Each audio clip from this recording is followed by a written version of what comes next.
Here's another viewer question that caught our eye. Judy wrote, I would love to know what the true COVID numbers might really be. She said, my husband has tested positive and I'm sure I have it too.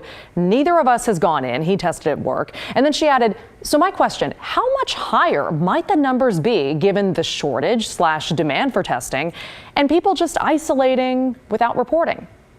Judy, thank you. That's an awesome question. Let's just start the answer with today's case count. As you can see behind me, these are the latest numbers from the Oregon Health Authority. They come out every afternoon. And right now they're reporting 8,760 new cases today. That was up a little bit from yesterday's total, but it is down from the record of 10,429 that was set last Thursday. That being said, remember, these are just the ones the state knows about. And like Judy suspected, health officials believe the actual number of COVID cases out there is higher than this number. And they believe that for a few reasons. Among them, they assume, like Judy does, that a lot of people taking at-home tests just aren't reporting those positive results. Also, the positivity rate is something they're watching.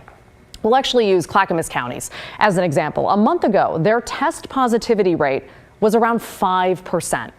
Last week, it was nearly 23%. That means for every 100 people who got tested, 23 of them got a positive result. They had COVID, at least according to that test.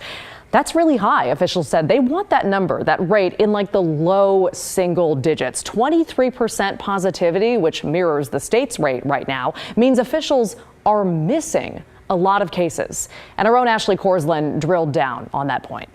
What do you mean by a high positivity rate means we're probably missing a lot of cases? What does that mean exactly in layman's terms? The test positivity rate tells us how available tests are for the people who need it and how well we are doing at testing to find all of the positive cases. In medicine, every time we do any test, what we make of the results depends on our what we call pre-test probability. So there's got to be a reason that we're testing. And when there's a reason for the testing and 30% of the time we're coming out correct in something like a viral test like this, it suggests that that is a primary diagnosis a large majority of the time for an entire population. Basically, it says that a lot of people have COVID right now. And of course, this is a problem nationwide. In fact, CNBC just put out this piece titled, "You should report your at-home COVID test results, experts say. Here's how." It's a pretty blunt headline. Their main piece of advice, they say call your doctor and tell them you've tested positive. They can report your case for you.